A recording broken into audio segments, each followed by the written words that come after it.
I'm a 23-year-old woman who lives with my family in my grandparents' house outside the city. Dad works far away, and Mom enjoyed having her folks around to help with me.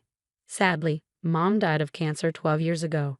Dad had to keep working, so I stayed with my grandparents. He always makes time for me when he's home. I miss Mom a lot, but overall, life's been okay. When Dad was home, he'd stay in their old room, or we'd go on trips together. Sadly, my grandparents passed away in the last few years. Mom was an only child, and so am I. Her life insurance went to Dad, who used it to fix up the house. They never made them pay rent. It's a bit messy, sorry.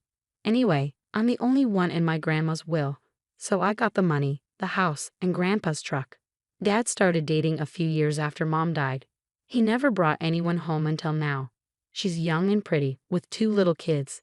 Dad talked to me about it and asked if they could move in. Since we have plenty of space, I said yes. It's been about 6 months, and now she's pregnant. Dad proposed to her, and I'm happy for him. He's a great dad. But he's not great at talking things out. My soon-to-be stepmom has started pressuring me to move out because they'll need my room for the baby. I think she wants her mom to move in and help out. Dad never mentioned that the house is actually mine, so when he came home last weekend, we had a serious talk. The stepkids have been staying in my grandparents' old room. I have my own room with a big closet and bathroom that Dad added, and he has another big room with a bathroom. She suggested I move to the city to finish school and offer me her apartment at a reduced rate. I waited for Dad to tell her the truth, but he didn't, so I did. I explained that the house is mine and I won't give up my room.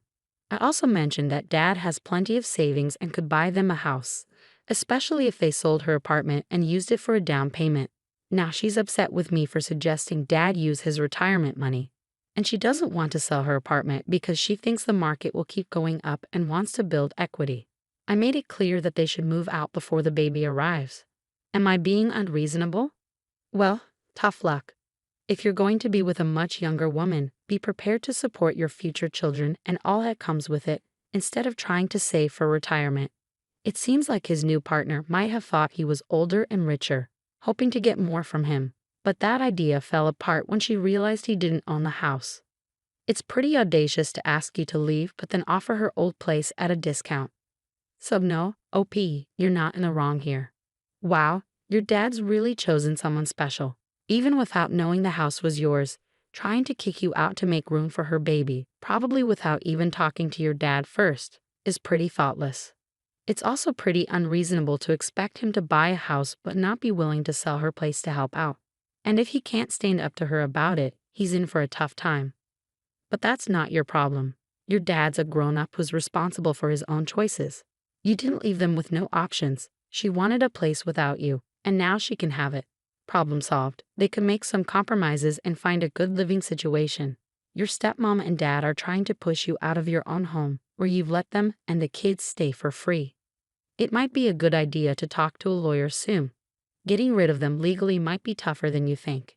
In many places, someone who's been staying with you can become a legal tenant, even if they haven't been paying rent. Story 2.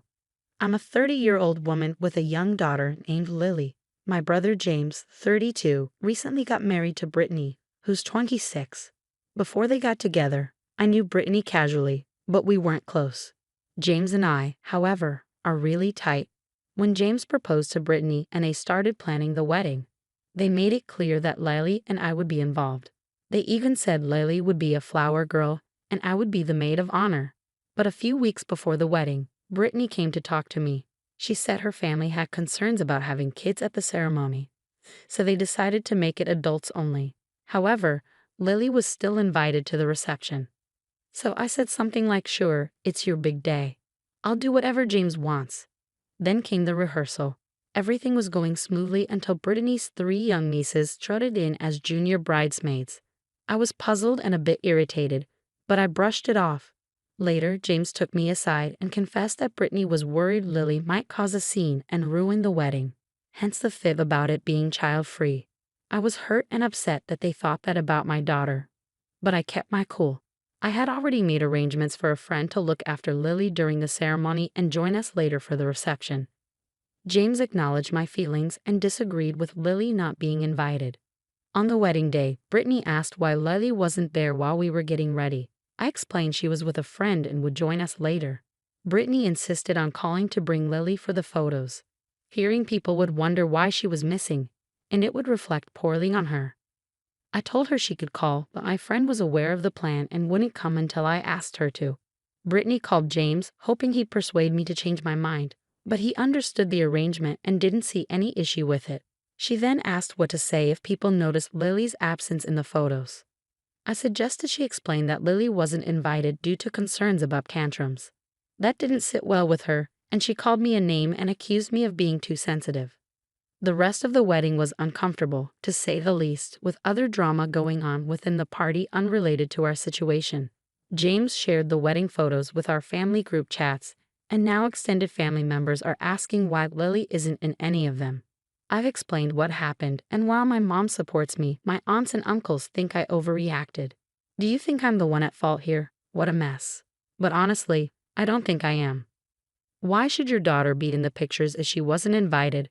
But I'm curious, why is your family so worried about her having a tantrum? Is this something that happens often? No, tantrums aren't typical for her. It's really out of character. Originally, I was just a bridesmaid, but some drama led Brittany to make me the maid of honor. The bride and groom made it clear it was their decision who was invited. Lying to you about it was really unfair. They don't have an excuse there. They're trying to make it seem like kids were welcome when Lily was actually excluded. It's their big day, and that should be respected, but it doesn't mean using your daughter for photos or misleading the family about her being invited. Exactly, Brittany got what she wanted. Lily wasn't at the ceremony but was at the reception. Sometimes we need to be careful what we wish for.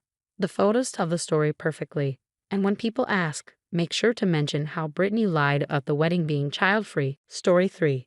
I'm a 25-year-old woman married to my 27-year-old husband, and I've been hearing nonstop about this from my in-laws.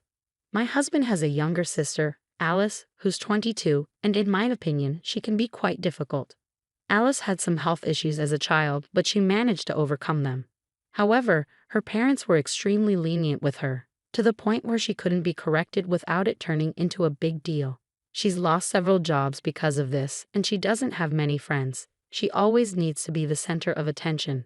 So on my other sister-in-law's birthday, their parents bought Alice a gift just to avoid her getting jealous. As for me, I'm an only child, and my best friend, Marie, is like a sister to me. We've been inseparable since 3rd grade, bonding instantly because we were both only children. We're fiercely protective of each other. When my husband and I decided to have a summer wedding, I was surprised to see Alice show up wearing a lacy white dress. I might have believed you if you said she ordered it from a wedding catalog. Between the ceremony and the main reception, there was a cocktail hour. I started getting annoyed because so many people kept asking me about Alice. They mistook her for my husband's ex instead of his sister. I could see that Marie was getting upset too. She walked over to my husband's family and gave them a piece of her mind. On her way back, she tripped and spilled her glass of red wine near Alice. Alice dashed to the bathroom, followed by my mother-in-law, while my father-in-law came over demanding that Marie leave. I refused, explaining that Marie is a lightweight and it was just an accident. My husband supported me, pointing out that Marie's slim build means she can't handle as much alcohol, but we promised to make sure she sobered up before the reception. At the reception, Alice looked stunning in a beautiful green dress, and Marie miraculously felt better. My in-laws haven't stopped talking about the incident, but I find it hard to feel guilty, even though I know it wasn't an accident. You're definitely not in the wrong, and your best friend is amazing. That's true friendship. Don't let your in-laws make you feel bad or guilty. They need to stop coddling Alice and move on from this childish behavior. Maybe it's time to have a frank conversation with them and tell them to grow up. It's great that your husband stood by you. Another approach could have been for him to talk to his sister directly and tell her she needs to change her behavior. I get why he might hesitate, but standing up to his family would show his wife that he's got her back and they're a team. He probably didn't want his wedding day to turn into a scene with his sister throwing a fit in front of everyone. Your in-laws might have enabled her behavior, and your friend was just trying to fix the white dress situation. It's common knowledge not to wear white to a wedding. And since Alice had a backup dress, what's the big deal? And if she ever finds someone to marry her, just wait for the chance to accidentally announce your pregnancy at her wedding. It seems like some people just can't stand to see others shine. My sister-in-law is quite the character. I once saw her shed tears because she didn't get a turkey leg at Thanksgiving dinner when she was just 20. Now, as I'm preparing for my own wedding in 3 months, I've sent out the invitations with clear instructions. Avoid wearing white, for obvious reasons, and stick to emerald green for the bridesmaids' dresses. I've also requested RSVPs by a certain date, as the reception dinner is quite pricey and I don't want to pay for no-shows. Other than that, guests can wear whatever they like. Kids and families are welcome, and I'm not too fussed about attire, except for those specific colors. Just to give you some background, my sister-in-law is my fiance's sister. While we're not super close, we have an okay relationship, we don't hate each other, and we get along fine. During my fiance's birthday bash, some friends and I got to talking about the wedding plans. They remarked on how laid back I seemed about the rules and how refreshing it was not to feel like they were walking on eggshells. I explained that I just wanted everyone to have a good time, so I didn't want to impose too many restrictions. Later, the girlfriend of one of my fiance's friends showed me the dress she was considering for our wedding and asked for my opinion on whether it was appropriate or did she'd steal the spotlight. It was a bold yellow number, but I genuinely liked it and encouraged her to wear it. I assured her that as the bride, it's not easy to outshine me, and even if someone did, it wouldn't bother me too much. I didn't mean any harm by it, but my sister-in-law took offense and called me pretentious. She was upset because she had strict rules at her own wedding, like no kids and a strict dress code, and we followed them without complaint. I never meant to upset her. I was simply explaining my own wedding plans and the reasoning behind them. But she accused me of subtly undermining her and called me a snake, insisting that if I had something to say, I should say it to her face. Then she stormed out with her husband. My mother-in-law agreed that my sister-in-law overreacted, but she also said I shouldn't have flaunted my laid-back approach, as it may have made her feel bad about her own wedding choices. However, my fiancé and I didn't do anything wrong, and eventually my sister-in-law will have to move on. Am I in the wrong here? Definitely not. It seems like she's internalizing her own issues and projecting them onto me. She might also be jealous that I'm taking a more relaxed approach to my wedding planning. I won't apologize to her. She's the one being dramatic. It's like the saying goes, some people think the world revolves around them. But in this case, it's my sister-in-law.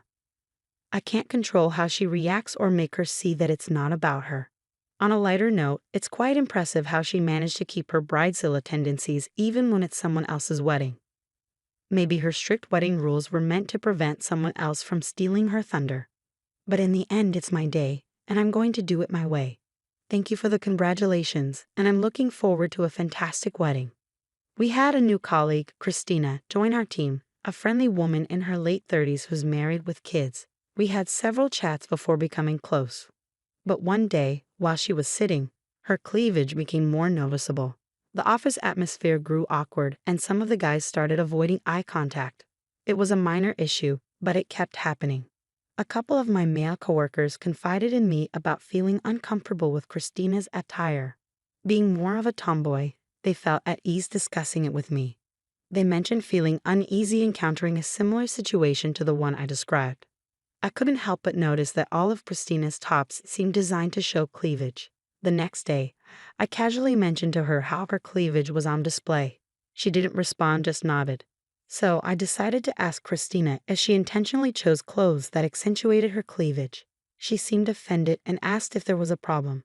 I expressed that it made me feel uncomfortable if that was the case, especially in a professional setting with male colleagues around. She became upset and questioned why it was any of my business what she wore.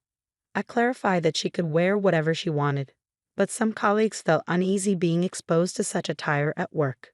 She retorted that it wasn't my business and suggested that those who had issues with her clothing should confront her directly instead of hiding behind me.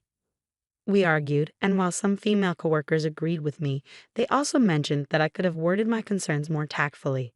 Christina started avoiding some of us, which seemed unprofessional since part of our job involves interacting with each other. When I tried to approach her to discuss the situation, it led to another argument. She threatened to involve the administrators if I persisted, but my intention was simply to address the issue and find a resolution. Do you think I overstepped by saying that to her? Those male colleagues must be thrilled with your behavior, huh? You're trying to set yourself apart from other women to gain their approval, aren't you? But let's be clear, her cleavage is none of your concern, okay? It's her choice how she dresses. What you and the guys are doing is body shaming. If I were her, I'd take this to HR. If the men are uncomfortable, maybe they need a reminder about self-control. Shame on you for getting involved. You're definitely in the wrong here. Being a woman doesn't give you the right to dictate how your coworkers dress. You're not her boss, and you're not enforcing a dress code violation. You're just trying to impose your own standards on her. Whether she's married with kids or not is irrelevant. Focus on your own work, and if coworkers try to gossip, keep it to yourself.